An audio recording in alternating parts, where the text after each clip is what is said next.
Semoga kalian semua selalu dalam lindungan Allah, diberkahi rezekinya, dilancarkan segala urusannya, dan tentunya selalu diberikan kesehatan untuk terus melangkah maju. Amin. Nah, hari ini kita bakal ngobrol santai, tapi penuh makna.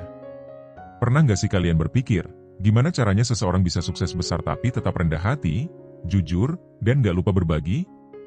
Apa mungkin kita juga bisa mengikuti jejak seperti itu, tapi dengan langkah-langkah yang realistis di zaman sekarang? Kali ini, kita akan belajar dari seorang tokoh luar biasa, yang nggak cuma sukses secara duniawi, tapi juga kaya akan keberkahan. Apa sih rahasia beliau dalam memulai dari nol hingga mencapai puncak yang luar biasa? Tapi tenang, kita nggak akan langsung buka semua rahasianya di awal. Kita kupas perlahan-lahan, satu persatu, biar makin seru dan bikin kalian betah di sini. Oke, sebelum kita mulai, yuk siapin dulu kopi, teh, atau mungkin camilan favorit kalian. Biar suasana makin santai, nggak tegang, tapi tetap fokus. Karena pembahasan kali ini bukan cuma tentang inspirasi, tapi juga motivasi untuk kalian terapkan dalam hidup. Mari kita mulai. Hai teman-teman ilmu langit. Gimana kabarnya hari ini? Semoga kalian semua sehat, bahagia, dan tentunya tetap semangat mencari ilmu, ya? Nah, kali ini kita mau bahas sesuatu yang, aku yakin, kalian semua pasti pengen tahu. Siapa sih yang gak mau hidup berkecukupan, rezeki lancar, dan yang paling penting, keberkahan selalu melimpah? Semua orang pasti pengen, kan? Tapi, kita tahu nih, jalan menuju kesuksesan itu nggak semudah membalikkan telapak tangan. Kadang-kadang, kita lihat orang-orang yang sukses, terus mikir, wah, mereka enak banget ya? Kok aku nggak bisa kayak gitu? Nah, disinilah kita sering lupa satu hal penting. Setiap orang sukses itu pasti punya cerita perjuangan di balik layar yang nggak kita tahu. Sekarang, aku mau ajak kalian kenalan sama salah satu tokoh luar biasa dalam Islam. Seorang sahabat Nabi yang hidupnya sukses banget, tapi tetap rendah hati, tetap dermawan, dan gak pernah lupa sama Allah. Siapa dia? Yap, Abdurrahman bin Auf. Teman-teman, tahu nggak? Beliau ini termasuk salah satu dari 10 sahabat yang dijamin masuk surga. Bayangin, kekayaan dunia dapat, akhirat juga aman. Rasanya kayak hidupnya komplit Pak KG, gitu. Nah, sekarang aku mau kasih tahu nih. Apa sih yang bikin Abdurrahman bin Auf ini bisa sukses luar biasa? Apa rahasia hidupnya? Dan yang lebih penting, apa yang bisa kita pelajari dari cara beliau mengelola hidup dan rezekinya? Sebelum kita masuk ke poin-poinnya, aku mau ajak kalian untuk refleksi sebentar. Yuk! Coba deh tanya ke diri sendiri, apa sih tujuan utama kita cari rezeki? Apakah cuma buat diri sendiri? Buat gaya-gayaan? Atau ada niat lebih besar, kayak bantu keluarga, bantu orang lain, atau bahkan bantu agama ini? Karena, jujur aja ya, semuanya itu bermula dari niat. Kalau niatnya aja udah salah, gimana hasilnya bisa berkah, kan? Abdurrahman bin Auf ini ngajarin kita bahwa niat adalah pondasi. Waktu beliau hijrah ke Madinah, beliau tuh nggak bawa apa-apa. Harta ditinggal, rumah ditinggal. Beliau mulai dari nol banget. Tapi apa yang bikin beliau bisa bangkit lagi? Niatnya. Niatnya lurus banget. Beliau cari rezeki bukan cuma buat diri sendiri, tapi buat membantu umat Islam yang lagi butuh. Kadang kita tuh suka lupa, ya. Kita sibuk ngejar rezeki, tapi lupa tanya ke diri sendiri, ini rezeki yang aku kejar buat apa, sih? Apakah cuma buat sekadar hidup nyaman, atau ada misi yang lebih besar? Abdurrahman bin Auf ngajarin kita buat selalu punya niat besar di balik setiap usaha. Rezeki yang dicari itu bukan buat numpuk kekayaan, tapi buat jadi manfaat bagi orang lain. Oh iya, ada cerita menarik waktu Abdurrahman bin Auf pertama kali sampai di Madinah. Waktu itu, beliau dipersaudarakan dengan seorang sahabat bernama Sa'id bin Rabi. Sa'id ini orang kaya di Madinah, dan dia langsung nawarin harta serta sebagian rumahnya ke Abdurrahman. Tapi tahu nggak apa jawaban Abdurrahman bin Auf? Beliau bilang, aku nggak butuh harta atau rumahmu. Tunjukkan saja padaku di mana pasar. Dari sini kita belajar hal penting, kemandirian. Abdurrahman bin Auf nggak mau bergantung sama orang lain, meskipun dia lagi dalam kondisi susah. Beliau yakin kalau dia bisa bangkit sendiri, dengan usaha, kerja keras, dan tentunya, doa. Ini pesan penting buat kita semua, teman-teman. Kadang, kita terlalu sering mengeluh dan bergantung sama orang lain. Padahal, Kunci keberhasilan itu ada di tangan kita sendiri. Teman-teman, kita semua pasti pernah ngerasa putus asa, kan? Apalagi kalau usaha yang kita jalani nggak langsung membuahkan hasil. Tapi ingat, perjuangan itu bagian dari proses. Abdurrahman bin Auf memulai dari jualan kecil-kecilan di pasar. Beliau jualan makanan, minuman, apa aja yang laku. Tapi dari situ, beliau belajar, beliau bangun relasi, dan perlahan-lahan, usahanya berkembang. Sekarang, coba tanyakan ke diri sendiri, apa aku udah benar-benar usaha semaksimal mungkin? Kadang, kita pengen hasil yang besar, tapi usaha kita seadanya. Kita pengen kaya, tapi malas belajar. Kita pengen sukses, tapi nggak mau keluar dari zona nyaman. Nah, teman-teman, kalau kita terus-terusan kayak gini, gimana mau maju? Satu lagi yang bikin Abdurrahman bin Auf luar biasa adalah sikap jujur dan amanahnya. Dalam setiap transaksi, beliau selalu menjaga kepercayaan pelanggan. Beliau nggak pernah menipu, nggak pernah curang. Karena itulah, orang-orang jadi percaya dan terus bertransaksi dengannya. Kita, gimana? Apakah kita udah jujur dalam pekerjaan kita? Apakah kita udah amanah dengan tanggung jawab yang diberikan? Ingat, teman-teman, kejujuran itu kunci dari keberkahan. Harta yang kita dapatkan dengan cara yang gak halal mungkin terlihat banyak, tapi ujung-ujungnya nggak akan membawa ketenangan. Jadi, teman-teman, dari pembukaan ini aja kita udah bisa belajar banyak, ya? Mulai dari niat yang lurus, kemandirian, kerja keras, hingga kejujuran. Semua itu adalah pondasi penting untuk sukses, bukan cuma di dunia, tapi juga di akhirat. Aku mau ajak kalian untuk terus dengerin pembahasan ini sampai selesai. Karena di bagian berikutnya, kita akan bahas lebih dalam lagi tentang 7 cara kaya ala Abdurrahman bin Auf. Dan, spoiler dikit nih, tips-tips ini nggak cuma relevan di zaman dulu, tapi juga bisa banget diterapin di zaman sekarang. Sambil kita lanjut, coba tulis di kolom komentar, menurut kalian, apa sih hambatan terbesar yang kalian rasakan saat ini dalam mencapai rezeki yang berkah? Siapa tahu, kita bisa sama-sama cari solusinya di sini. Teman-teman ilmu langit, seperti yang udah kita bahas sebelumnya, Abdurrahman bin Auf adalah sosok yang luar biasa. Bukan cuma kaya raya, tapi juga dikenal sebagai sahabat Nabi yang penuh keberkahan, kejujuran, dan kepedulian. Nah, di bagian ini, aku mau ajak kalian untuk lebih mendalami 7 rahasia beliau dalam mencapai kesuksesan. Tapi ingat, ini bukan cuma soal cara kaya duniawi ya, tapi juga bagaimana jadi pribadi yang kaya hati dan berkah hidupnya. Yuk, kita bahas satu persatu. 1. Niat yang lurus. Teman-teman, langkah pertama Abdurrahman bin Auf dalam membangun kesuksesan adalah memastikan niatnya lurus. Niat itu pondasi. Kalau niat kita udah salah, usaha kita pun bisa kehilangan arah. Abdurrahman bin Auf nggak pernah menjadikan harta sebagai tujuan utama. Harta itu cuma alat, bukan tujuan. Tujuan beliau adalah ridha Allah, membantu sesama, dan memperjuangkan agama Islam. Coba deh kita refleksi. Apa sih niat kita selama ini dalam mencari rezeki? Apakah sekadar untuk memenuhi gaya hidup? Atau memang benar-benar untuk membantu keluarga, orang lain, dan memperbaiki kehidupan? Yuk, luruskan niat kita dulu. Karena kalau niat udah benar, insya Allah rezeki kita nggak cuma cukup, tapi juga penuh berkah. 2. Pantang menyerah. Salah satu hal yang bikin Abdurrahman bin Auf jadi panutan adalah semangat pantang menyerahnya. Bayangin aja, waktu beliau hijrah ke Madinah, beliau nggak punya apa-apa. Semua harta yang beliau punya di Makkah ditinggalkan. Tapi apa yang beliau lakukan?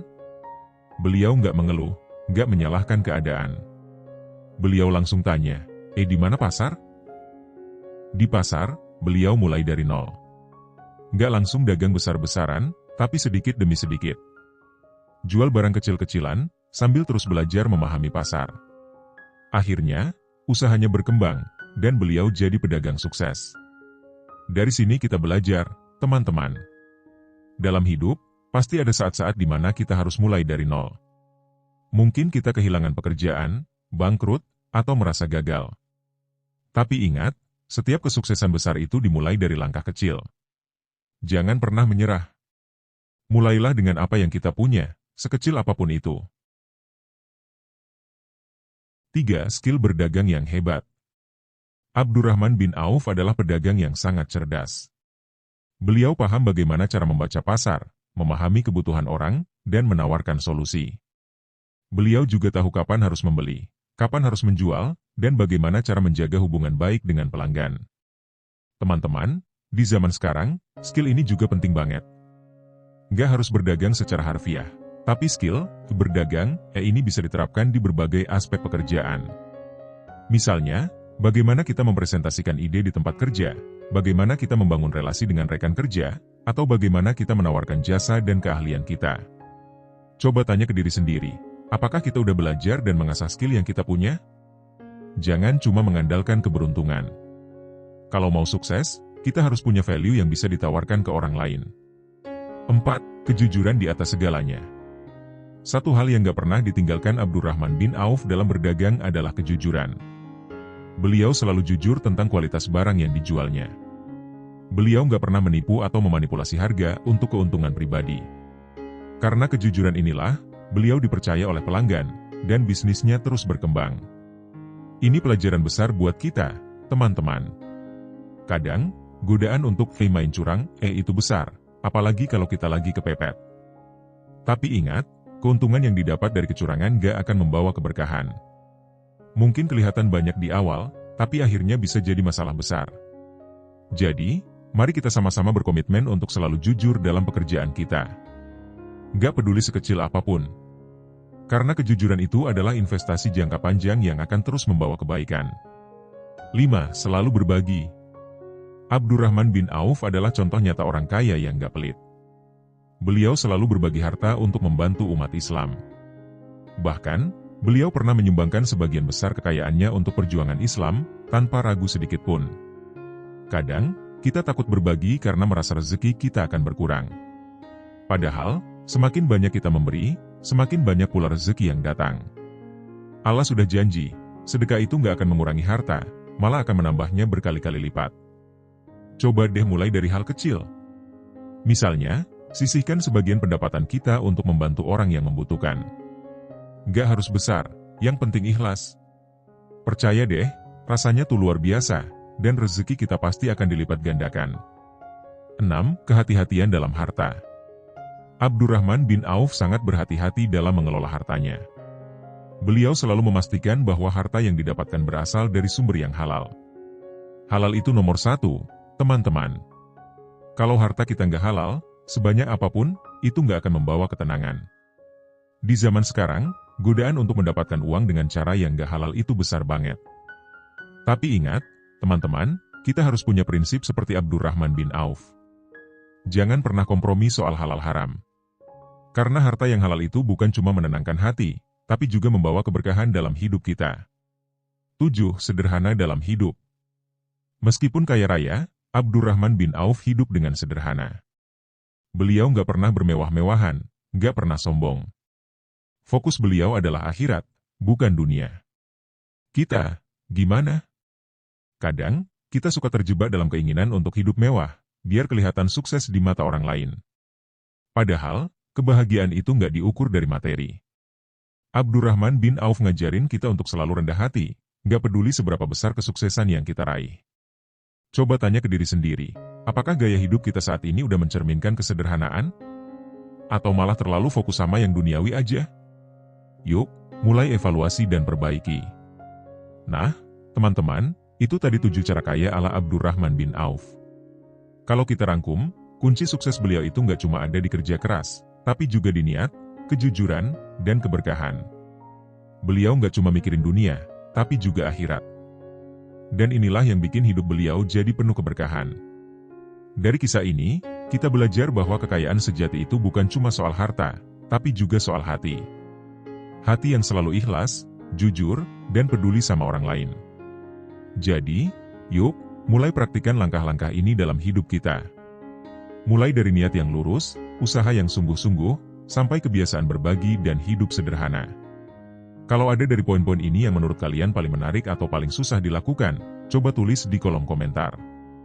Dan jangan lupa, bagikan video ini ke teman-teman kalian yang juga mau belajar dari kisah inspiratif Abdurrahman bin Auf. Teman-teman ilmu langit, kita sudah sampai di bagian terakhir dari pembahasan yang luar biasa ini. Setelah menggali kisah inspiratif Abdurrahman bin Auf dan 7 cara suksesnya, sekarang saatnya kita melangkah lebih jauh. Kita nggak mau cuma berhenti di cerita, kan? Karena tujuan kita bukan cuma sekadar tahu, tapi juga mengubah apa yang kita tahu menjadi tindakan nyata. Kali ini, aku mau ajak kalian untuk merenung lebih dalam. Kadang kita terlalu sibuk mencari jawaban di luar, padahal yang kita butuhkan sebenarnya sudah ada di dalam diri kita. Jadi, yuk, kita sama-sama refleksi. Karena perjalanan hidup Abdurrahman bin Auf ini bukan sekadar cerita sejarah, tapi pelajaran yang relevan banget buat kita semua. Apa yang sudah kita lakukan selama ini? Teman-teman, coba tanyakan ini ke diri sendiri. 1. Apa yang jadi tujuan utama dalam hidup kita? Apakah kita sudah punya visi yang jelas seperti Abdurrahman bin Auf? Beliau tahu persis apa yang beliau cari, ridha Allah, manfaat untuk umat, dan keberkahan dalam hidup. Kita, gimana? Apakah kita sudah fokus ke tujuan akhir yang lebih besar, atau masih sibuk mengejar hal-hal kecil yang gak akan bertahan lama? 2. Apa yang menghalangi kita untuk maju? Kadang, hambatan terbesar itu bukan datang dari luar, tapi dari diri sendiri. Rasa malas, takut gagal, atau bahkan terlalu banyak alasan. Abdurrahman bin Auf nggak pernah berhenti bergerak, meskipun beliau harus mulai dari nol. Jadi, apa yang sebenarnya menghalangi langkah kita? 3. Apa yang sudah kita lakukan untuk orang lain? Harta dan kesuksesan itu nggak akan ada artinya kalau hanya untuk diri sendiri. Abdurrahman bin Auf selalu berbagi, bahkan di saat beliau sendiri masih dalam kondisi sulit. Kita, gimana? Sudahkah kita memberi, walaupun sedikit? Mulai dari sekarang. Teman-teman, setelah mendengar kisah ini, langkah berikutnya adalah bertindak. Jangan biarkan inspirasi ini berlalu begitu saja, tanpa ada perubahan nyata dalam hidup kita. Yuk, kita mulai dari hal-hal kecil berikut. 1. Luruskan niat. Mulai sekarang, setiap kali kita bekerja atau berusaha, tanyakan dulu ke diri sendiri, apa tujuan aku melakukan ini? Kalau tujuannya cuma buat pamer atau mengejar dunia, yuk, perbaiki niat kita. Jadikan ridha Allah sebagai tujuan utama. 2. Mulai dari apa yang kita punya. Jangan tunggu semuanya sempurna dulu untuk memulai. Abdurrahman bin Auf memulai dari jualan kecil-kecilan di pasar. Kita juga bisa mulai dari langkah kecil, sesuai dengan kemampuan kita saat ini. Gak apa-apa kalau hasilnya belum besar, yang penting terus bergerak.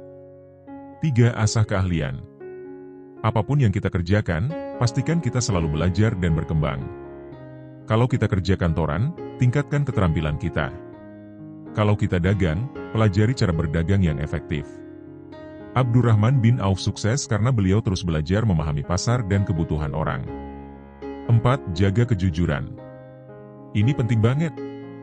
Kejujuran adalah investasi jangka panjang. Jangan pernah kompromi soal nilai-nilai ini, karena tanpa kejujuran, kita nggak akan pernah benar-benar dipercaya oleh orang lain. 5. Banyak berbagi. Jangan tunggu kaya dulu untuk berbagi. Mulailah dari hal kecil.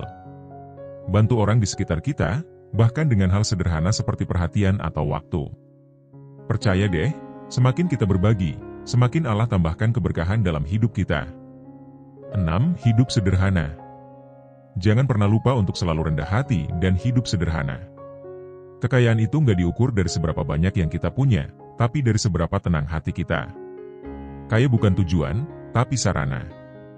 Teman-teman, kekayaan itu bukanlah tujuan akhir. Abdurrahman bin Auf nggak pernah menjadikan harta sebagai hal utama dalam hidupnya. Harta hanyalah sarana untuk mencapai tujuan yang lebih besar, yaitu mendekatkan diri kepada Allah dan memberikan manfaat sebesar-besarnya untuk umat. Coba bayangkan, apa jadinya dunia ini kalau semua orang kaya seperti Abdurrahman bin Auf? Dunia pasti jadi tempat yang lebih baik, karena kekayaan digunakan untuk kebaikan, bukan untuk kesombongan atau kemewahan semata. Jadi, kita nggak perlu takut untuk bercita-cita sukses. Tapi pastikan kesuksesan kita nanti nggak membuat kita lupa daratan. Tetaplah rendah hati, tetap peduli sama orang lain, dan jangan lupa bahwa semua yang kita punya hanyalah titipan dari Allah. Tindakan kecil, dampak besar. Sekarang, aku mau ajak kalian semua untuk mulai bertindak. Nggak perlu langkah besar, cukup mulai dari yang kecil. Misalnya, sisihkan sebagian pendapatan kita untuk bersedekah setiap bulan. Buat rencana hidup yang lebih jelas, termasuk tujuan jangka panjang dan jangka pendek.